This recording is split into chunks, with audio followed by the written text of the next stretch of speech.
daydreaming about dragons.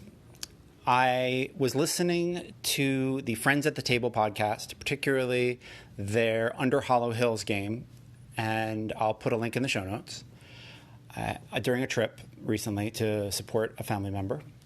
And my buddy Luke came up with a really cool thing, and I talked about it with them, and it's gotten me thinking a lot about gaming and how we describe our games, right? What language we use to describe. And in the game, Luke mentions that very often we default to kind of a movie language, right? With panning shots and close-ups, and then two-person faraways and all that kind of fun stuff. I don't know if a two-person faraway is the name of an actual shot, or if I'm just making things up. So if you actually do this for a living and I'm butchering your lingo, I sincerely apologize. So Luke said something really interesting. In the game, they talked about using theater language and language from the stage for Under Hollow Hills, because you're trying to catch a kind of Midsummer Night's Dream vibe, right? And that's super fun. So, and you know what? If you want to watch a cool, I don't know if it's cool. If you want to watch Midsummer Night's Dream, I will also have a link in the show notes to Mid and then Friends. I'll have a link in the show notes to A Midsummer Night's Dream that's on YouTube right now. So, and I had problems with that production. It wasn't great. It was interesting, and it was well done. Cool. Little nitpicks, but overall, really, really cool to see.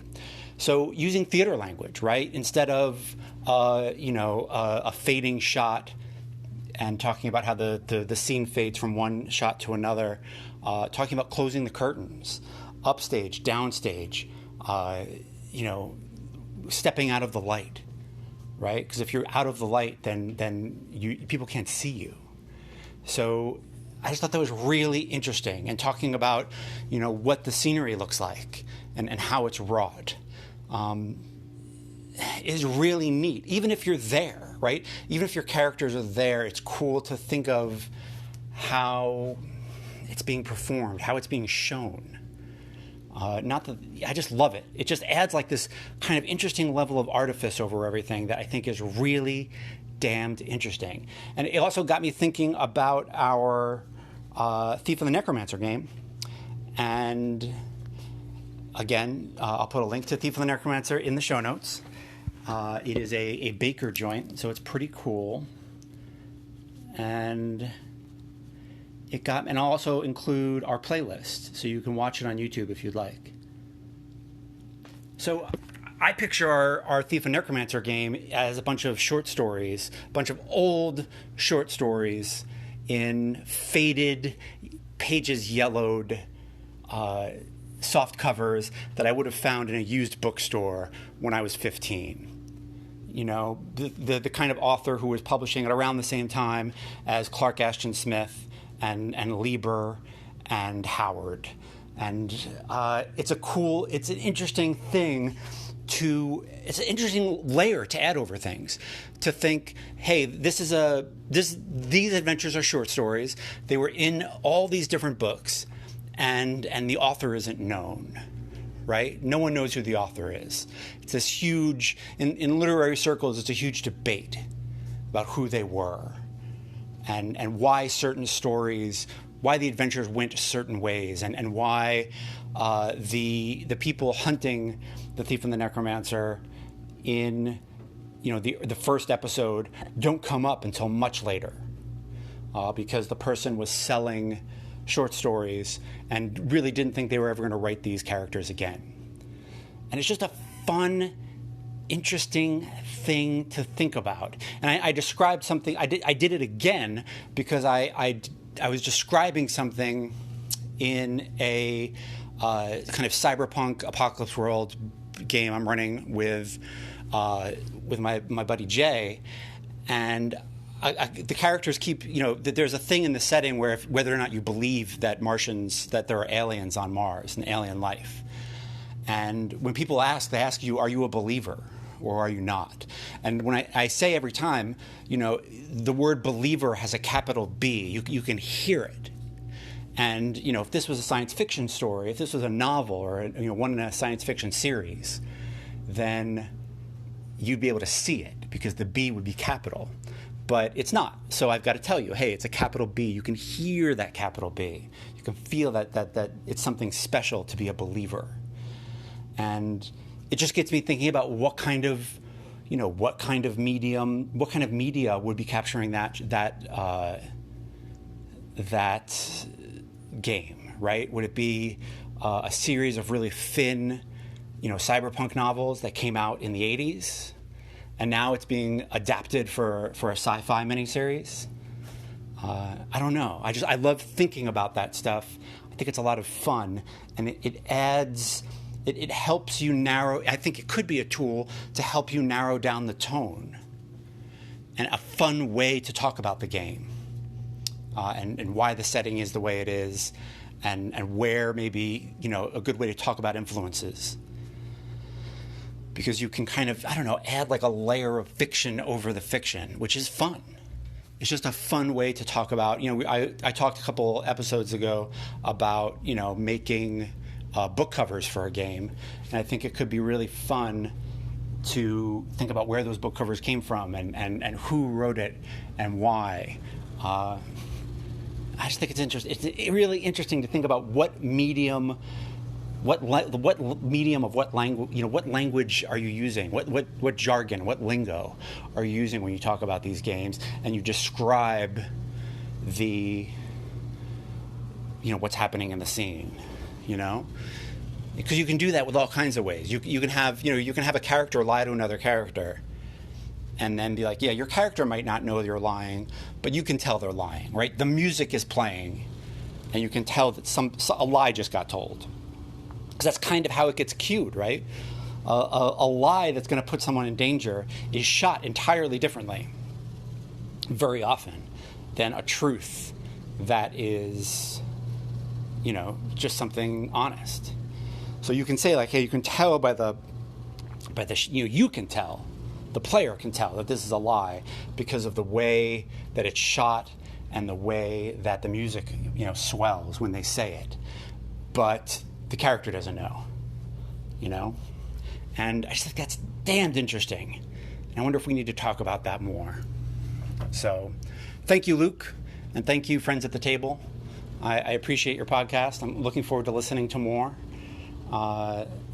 It's good stuff. I love learning new things, as we go. This hobby has depth. It's one of my coaches, Pabs, used to say, it's simple, but it ain't easy. If it was easy, everybody would be doing it. And that's what I think about. It's simple, right? Ask questions, act on the answers, be excited about what the players are doing and what they're making, and be a fan of it. But that's not easy. It's not exactly easy. And I'm, 30 plus years later, I'm still learning new stuff, which I love. That's great. That's what I'm thinking about today. That is what I'm thinking about today. And now we go to the inspiration goat. See what the IG has to say to us. What's the IG putting on the table today? Cool. 1 second before the inspiration goat gets to bleeding, I've got to make some corrections. I think the Midsummer Night's Dream from the Globe Theater YouTube channel has been taken down, so I couldn't put that link up there. Luke's podcast, in which they play Under Hollow Hills, is not from Friends at the Table, but at Feelings First. I had the F right and nothing else. So I've got a link to that in the show notes, the Feeling First podcast, Under Hollow Hills. I also have a link to Under Hollow Hills. I also have a link to Luke's game company, Games from the Wild Woods, which, oh shit, is it Wild Woods or Wild Wood? Oh no. Will I leave this in or will I take it out? It's Games from the Wild Wood, singular, one wood. Games from the Wild Wood. Luke says really interesting things every moment that we game. I'm really having fun riffing with them during our Thief and Necromancer game. It's been the high point of that game has been meeting Luke and getting to riff with them and say cool things and just have that and watch Josh and Lauren interact with all that. So check out their games. It's cool stuff. And that's about it. I just wanted to make some corrections because I said some stuff that was wrong. And that's the way it works. All right. Now we can get to some Inspiration Goat stuff. Good one, Inspiration Goat. Very top of the moment. So we're going to talk about Old Guard. The Old Guard. Netflix movie just came out, starring Charlize Theron, directed by Gina Prince Bythewood. Cool stuff. Highlander-ish, Immortals, John Wick vibe. You know, someone gets killed by a judo throw. They get spiked right on their head. I'm digging it.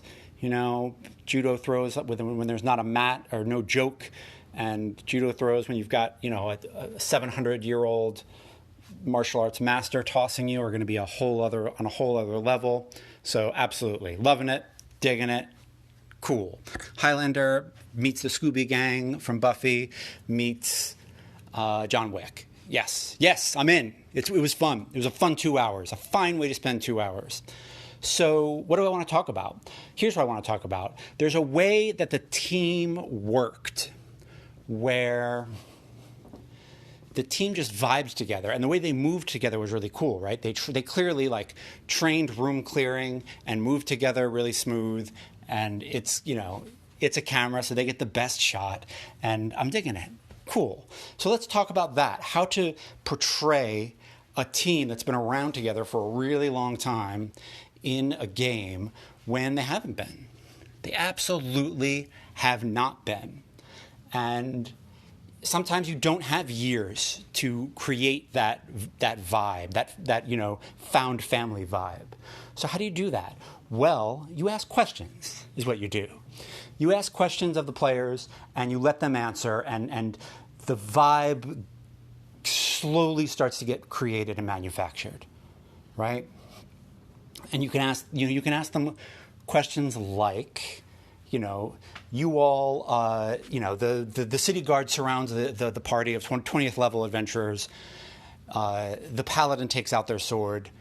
What do you all do? How can that when does that group realize, as an initiative is being rolled, how does that group realize that they are in deep shit, right? When does the city guard notice, like, oh, like someone notices right away?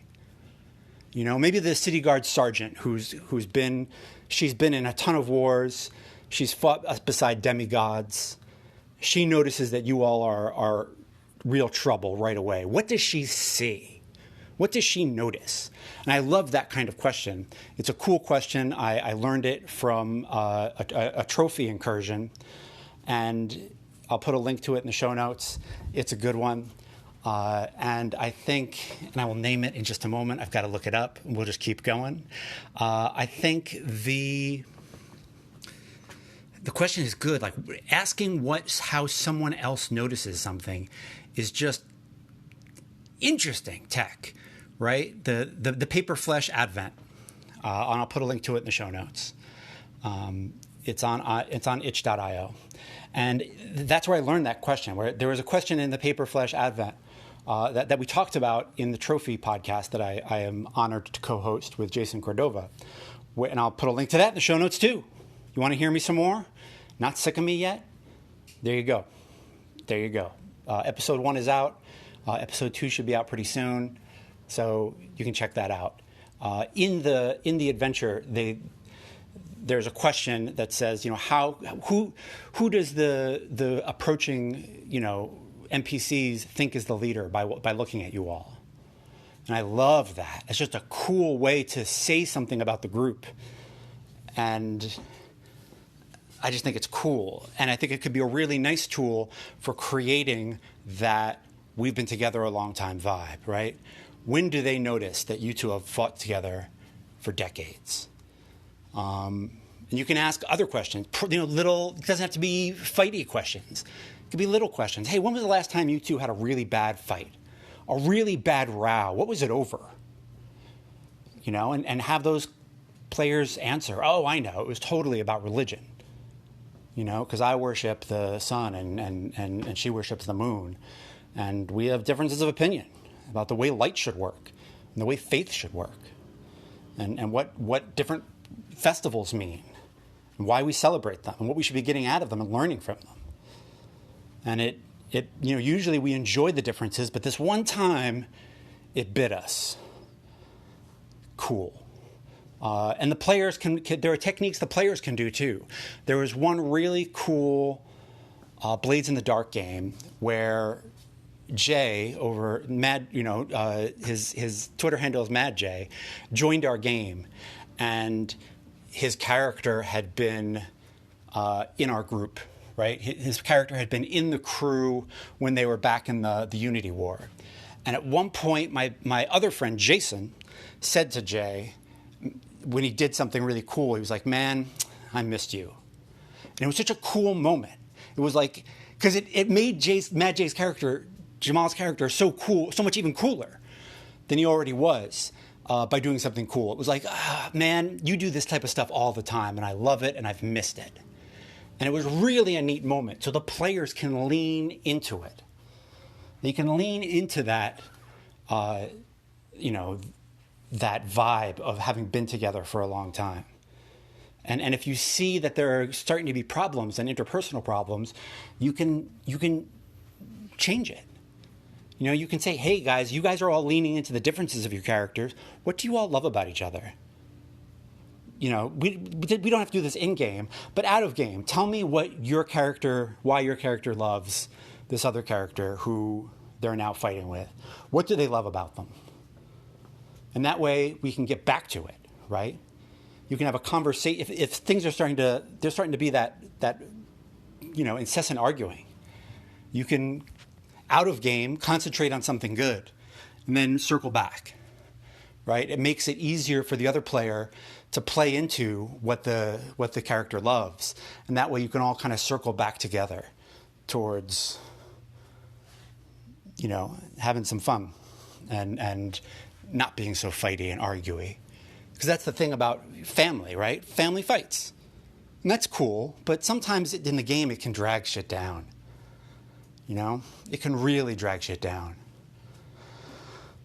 And you gotta ask questions sometimes to defang that and get back on track. And tell the players, listen, the fighting is a bit much. I'm not having fun watching this. I'm not having fun playing with this. So I know family fights, that's cool, but let's get back to something a little more positive. So that's what I'm thinking about. Watching the old guard, thinking about how they moved as a unit, how they operated as a family, just little ways that they made each other look cool and appreciated each other, bickered with each other a little bit. How some things that were the same about two characters ended up driving them apart. Really good stuff. I think there are a lot of good questions you can ask about that. So that's what I'm thinking about. That's what I'm thinking about this week. And I'd love to hear what you think about it. There'll be more info on how to contact me with how you show that the characters at the table are a longtime family in the outro. Let's get to it. Let's get to the outro. Thank you so much for listening. The fastest and easiest way to support the show is to drop me a tweet, a toot, if you're on Mastodon, if you're one of the 3 people. Drop me an email at judd.karlman@gmail.com. Or you can use the Anchor app to send me a message. Or you can email me an MP3 if that's easier. If you don't like how the Anchor app, you have to leave the messages a minute at a time. It's supposed to be a minute reply. If you want to leave something a little bit longer, that's great too. Record it on your phone. Send me the MP3. I'd love to grab it. I'm not able to use every reply, but I love them all, and I love to hear from you. So let me know if anything that you heard today resonated with you, or I missed something, or I mischaracterized something, or something doesn't line up with your experience. That's cool. Hit me up. I'd love to hear what your experience is. So as long as you come at it with love and respect, I will reply in kind. And the other way to support the show right now is to, if you were like, oh man, I just want to give this show some money, there are some charities I have in the links, because Black Lives Matter, and the cameras might be gone, but people are still in the streets, and I want to contribute in any way I can. So I'm giving the money that I am making to various charities, and it's not a lot of money that I'm making on the show, but it's something, and people are kind enough to give, and I love that. So right now, that's going to charities. So if you're really interested, you want to cut up the middleman, go ahead and give to those charities too, and that'd be great. I also support Patreons, and I definitely keep an eye out for Patreons by marginalized creators. They're not all that way. They're not all marginalized, but I'm trying. I'm reaching. So as I get more money in the supporters, I'll support more folks in the community so that we can have more creativity and I can get more cool ideas. Inspiration Goat gets more cool stuff to chew on. It's a beautiful symbiotic cycle. But right now, I'm not thinking about the beautiful symbiotic cycle of creativity. I'm thinking about justice, and that's how you can support the show right now. If you do, drop me a line, let me know, say, hey, I was going to, and then I kind of forgot, and you posted those links up, and I ended up doing it from there, and that was really nice. Thanks. Great. I'd love to hear from you. Anything like that is wonderful. And if you're already giving, wonderful. Thank you. So that's where I'm at. I hope you're having a good week. Hope your gaming is going well. Hope you're washing your hands and wearing a mask and keeping it close. And I hope your isolation isn't too isolated. All right? Summer is upon us, and I hope you're having a good one. And I will see you very soon. I'll see you in a week. I might be sooner. I might get a reply show out this week. We'll see. I hear good things. I hear good things are coming towards the replies. So we'll see how that goes. Cool. Either way, I'll see you in a few.